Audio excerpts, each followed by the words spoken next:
Peace and love, family. It's your girl, Sixthegoddis, and keep in mind I'm a goddess and I'm sensitive about my shift. I hope you all are doing well. I am doing very well. I want to talk about this real quick. I know that by now y'all are so over Kanye. I know y'all are tired of hearing about it. You've been hearing about it all week. Now in this video, I'm not particularly concerned with discussing Kanye. He is what he is. There will always be Negroes like him around, and you know, that's just where we're at with it. I want to speak more on the people who start with J, that rhyme with news. Look, we can't really say their name. Okay, they got their shit so in order. I want to speak more so to their reaction to him. Now, when we have the Kanye West, the Candace Owens, and they're able to come forward, get in front of people outside of our group, and smear our flaws and our issues all in these people's faces, I hear people saying, well, how come Kanye didn't get canceled like this when he said slavery was a choice? And that is a very good question. And I want to talk about why that is. Now, I know y'all have heard me speak before about how human nature is not designed to go to a group of people and say, you know, you really should fight me for more and you really should fight me for better. People don't do that. At whatever level you accept respect, people will think that you're cool with it unless you come forward and say something. Now, when we speak on code, some people think that code means never holding your own people accountable. That's not the truth. An example of code is, let's use an example between a family, an actual like blood family. Let's say I have an issue with someone in my family. I am not going to get in front of people who are not in my household and say, this is your problem and this is that problem, even if it may be true. Why? Because I have to protect the sanctity and the sacredness of my household. So the code is not that I will not hold my family member accountable. What it is I will not sit and hold them accountable in front of outsiders, okay? That's how you keep order and keep respect under a roof. So I don't want you all to think that when I say us being on code, it means that we just let each other do whatever we want and we don't have any accountability. Me personally, I'd rather cook rice grain by grain before I ever sit and discuss the issues amongst my people with outside people, period. If you have not gone through what we went through, if you're not a part of this group to bear the consequence of the suggestions and solutions brought forward, I'm not interested in discussing it with you, okay? And again, that is my personal opinion. Now, I want you all to pay attention. When the Kanyes, the Candace Owens, there's always those few Negroes who will say, but they right though, but it's true though. And what you fail to understand is that when all races of people have issues, okay? We're not sitting here talking to them and getting in front of them about why they don't wash their legs with soap and a rag. You know what I'm saying? We're minding our business. That's y'all flaw, y'all problem. You need to be worried about that yourself. Now, the problem is when it comes to us specifically, when you have our people come forward and speak out against us, it is not because it's true though. What it is a way to enforce white comfortability and ease white guilt, as to say, you guys don't have to feel bad about how you do these people because look at how they do themselves. They deserve it.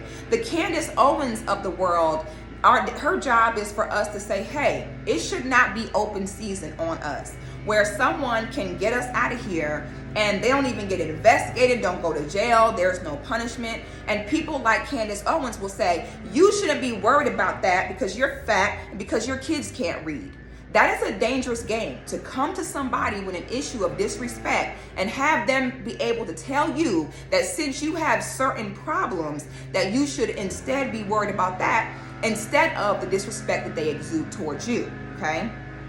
That's a dangerous game that can get played all day. And I suggest that if someone say, hey, this is an issue, you take that issue for what it is, not go down a list of what they have going wrong. Now, when you have those of us who allow this, what happens is, yes, even when one of your people come forward and what they're saying is not true, Even when someone come forward and what they're saying is harmful, it doesn't matter, because you have already opened that window where you allow others to speak on you. Because pay attention, those people that rhyme with news and start with a J, their issue is they don't particularly come forward and say that what people like Kanye are saying are not true. You did not see a single news person that start with J come forward and say, but he right though, especially when most of them deep down inside, they know the truth. There is a reason why they went through what they went through. There was a reason why they were trying to get them people up out of there to avoid a lot of what we see today, which is pretty much a complete monopoly in power and control. Now that alone right there, and like you saying, but it's just the truth. Whereas when they speak on their Holocaust and persecution, I've never heard someone say, stop being a victim. Those people are able to say, listen, we don't want you speaking on us because we have endured XYZ, and we know that by you speaking on that in any way, shape, or form can put us individually in danger. Okay? No one called him a victim. No one say, why are you still talking about that? That was long ago. None of you even ever went through it. It doesn't matter. Okay? And that was a Holocaust, and I'll be careful the way I say this. That was a Holocaust that was caused by certain actions that they took. Meanwhile, our Holocaust, we didn't ask for any of that. Meanwhile, our Holocaust, the things that happened to us for a longer period of time, and in a more severe manner, we're told to stop being a victim and to stop bringing it up. When the reality is, they show us that yes, your past persecution and things of that nature absolutely affects your respect, safety, and well-being present day. So I want y'all to keep note of that. I want you to, again, to also keep note of how no one, not a single one of them said, well, Kanye kind of right though. No, because they understand the effect that that gives. I want us to also pay attention to how sometimes we're told that if we make a few dollars that we good and that we made it, okay? I want you to take a note that what this has proven is that anything that any one of you Negroes have is because you are allowed to have it, period. Nothing that any one of you have, including myself, is because we are such smart, hard-working people and we earned it. You have it because they allow it. And I want you to understand that that is a big part of what the system of racism really is that we as Black people do not have the ability to demand certain levels of respect or regard from other groups and be able to enforce it and change their well-being. We don't have the power for anybody to speak on us or make us upset, and in 2 days we make them lose billions. It just does not work like that. The most that we can do is maybe boycott spending money in certain places, and even then that doesn't work because there's always going to be those few people who are still going to patronize, still give this, that, and the third. So I want us to take a special note of that's what racism really looks like. Now, I'm very disappointed in some of you, and I've made a note of a lot of you who are over here on this tip of Kanye genius, Kanye genius.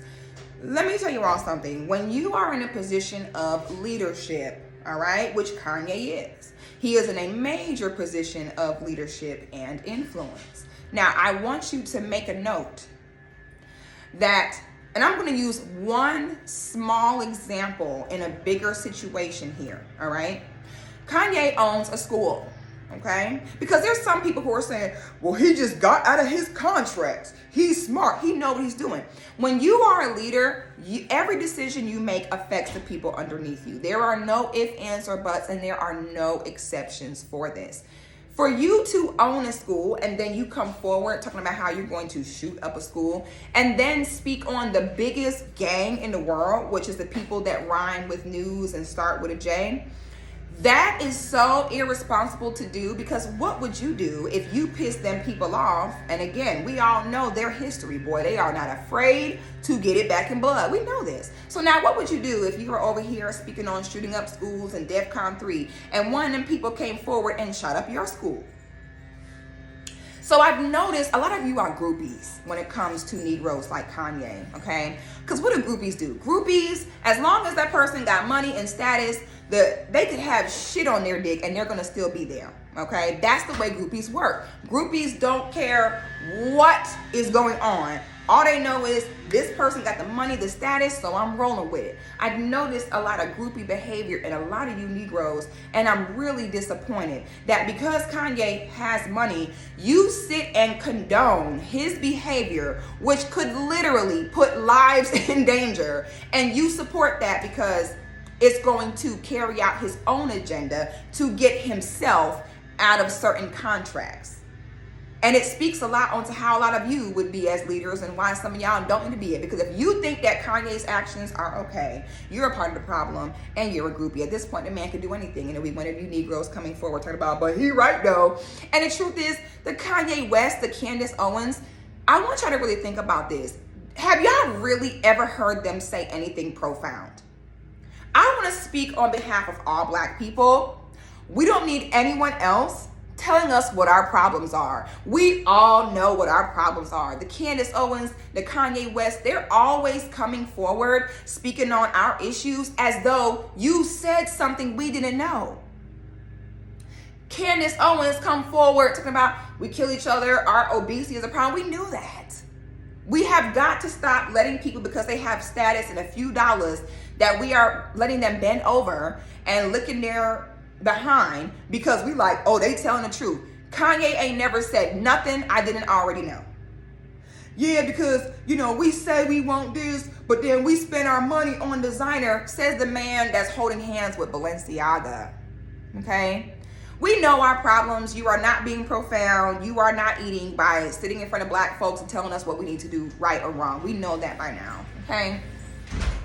So again, I just want us to pay attention to when you're in leadership, there is no, I need this to happen, so I am going to take this extreme route to get my agenda pushed, okay? I want you to notice how none of them people that rhyme with news and start with a J got in front of anyone and said, but Kanye right though, even though he was right in most of the things he said about them. And they do that, why? Because of their history. Not saying we don't want to be victims, but acknowledging their history and understanding that you cannot let some things slide, but not other things. You have to be on code and united to say, we're not going to let X, Y, and Z slide in general and period, okay? So that's my thoughts and opinions on the situation. I want us to pay attention. I want us to learn and actually get solutions from this whole Kanye West debacle. Like the video, subscribe to the channel, and I will see you all on the next one.